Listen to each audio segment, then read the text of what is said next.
Pernyataan Presiden Prabowo Subianto soal pengampunan bagi para koruptor kini menuai pro dan kontra. Berusaha meminimalkan korupsi dan saya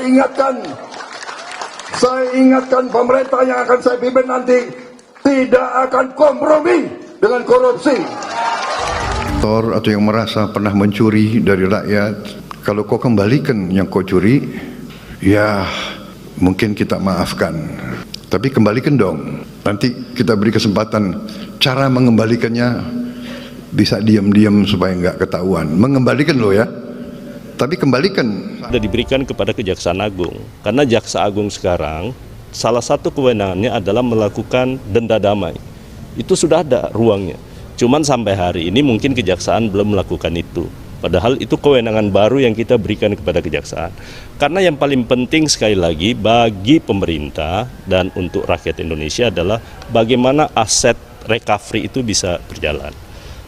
Kemudian kalau aset recovery-nya bisa baik, ya kan, pengembalian kerugian negara itu bisa lebih maksimal, itu jauh lebih baik.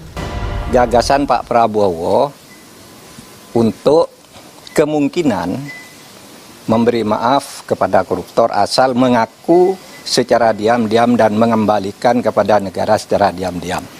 Itu kan salah. Undang-undang korupsi tidak membenarkan itu, hukum pidana tidak membenarkan itu.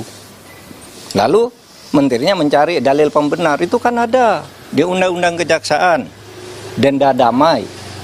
Denda damai itu hanya untuk tindak pidana ekonomi sesuai dengan undang-undang tentang bea cukai, undang-undang perpajakan, dan undang-undang kepabeanan. Tadi soal maaf untuk korupsi, Anda sudah tanyakan ini berkali-kali ya, dimanapun tanya dan berbagai orang sudah sampaikan, ya silakan saja Anda nilai ya. Kalau saya itu kan pernyataan umum seorang pemimpin pemerintahan maupun pemimpin negara, kepala negara, nggak bisa dijawab dengan ya hal ihwal prosedural ala Mahfud MD. Mahfud MD ini orang gagal. Ya, dia sendiri menilai dia gagal ya 5 tahun sebagai Menko Polhukam dengan memberi skor 5 dalam penegakan hukum. Apa yang mau dinilai dari Mahfud MD gitu kan? Nah, jadi ya teman-teman ya, itu aja. Saya malas, capek kita berdebat ya. Nggak mungkin Pak Prabowo itu menginstruksikan untuk mengabaikan berbagai peraturan perundang-undangan. Intinya adalah semua protokol hukum kita memang ditujukan untuk memaksimalisasi pengembalian kerugian keuangan negara. Itu stressingnya. Gitu. Jadi yang diperdebatkan kalau pengembalian keuangan negara bagaimana orang dihukum, enggak gitu. Kita ini memperdebatkan hal yang remeh-temeh tapi melupakan hal yang paling substansi dalam pemberantasan korupsi.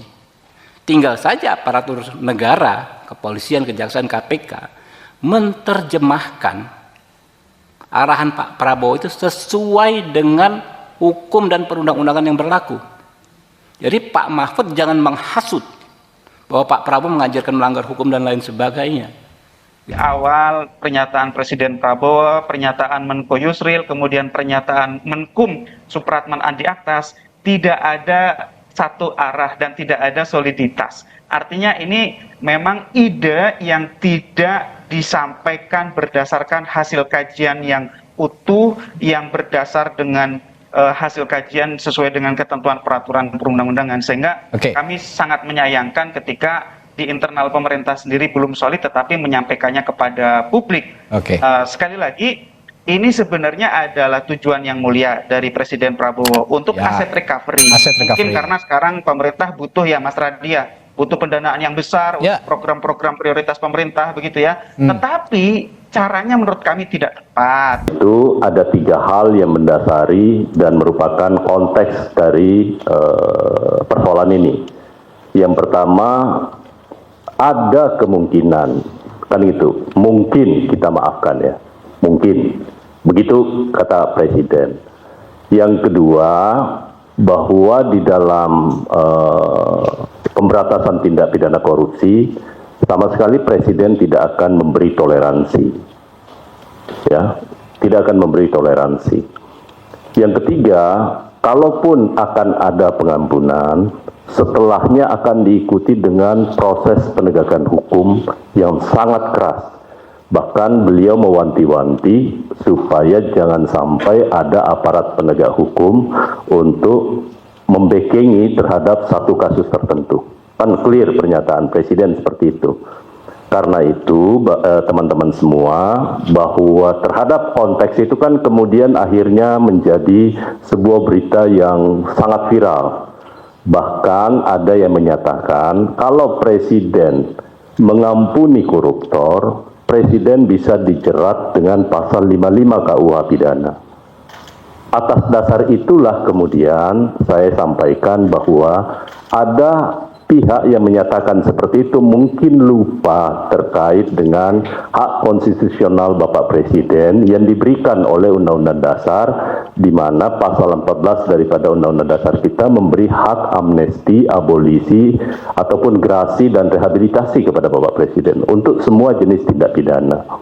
Nah, apakah nanti ke depannya proses ini akan ditempuh? Belum ada keputusan sama sekali. Itu baru wacana yang dilontarkan. Bahwa wacana untuk memaafkan koruptor itu kan bukan perkara baru.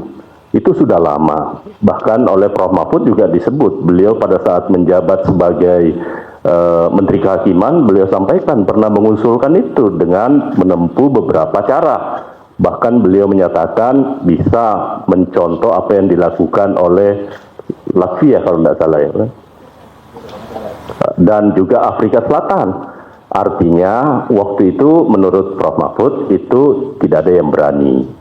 Nah karena itu teman-teman semua saya ingin menyampaikan bahwa urusan amnesti ataupun pengampunan maksud saya di dalam hukum pidana kita sudah mengenal itu dalam praktek ya. Satu, untuk tindak pidana korupsi kan sudah ada restoratif justice yang sudah diterapkan di beberapa aparat penegak hukum tergantung jumlah kerugian negaranya. Karena kalau semuanya diterapkan, kalau kerugian negara hanya 50 juta, 100 juta, padahal biaya untuk penanganan perkaranya kan jauh lebih besar dibandingkan dengan korupsinya yang sedikit. Itu satu. Nah, yang kedua yang ingin saya luruskan adalah menyangkut soal denda damai. Yang saya maksudkan itu adalah mengcompare.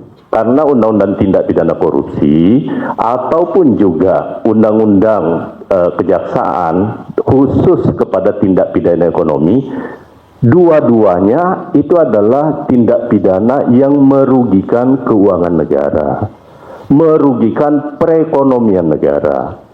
Karena itu ada ruangnya yang diberikan, dan ini bukan barang baru terkait dengan proses pengampunan, karena kita sudah pernah melakukan 2 kali tax amnesty, kan negara memberi pengampunan. Kemudian di dalam Undang-Undang Cipta Kerja juga ada yang terkait namanya denda keterlanjuran untuk tindak pidana di bidang kehutanan yang itu dimungkinkan untuk dilakukan sebuah proses penyelesaian di luar pengadilan.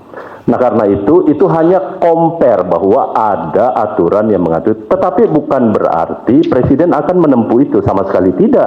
Karena bukan domain Presiden kalau menyangkut soal denda damai tadi. Itu adalah kewenangan yang diberikan kepada Jaksa Agung ya.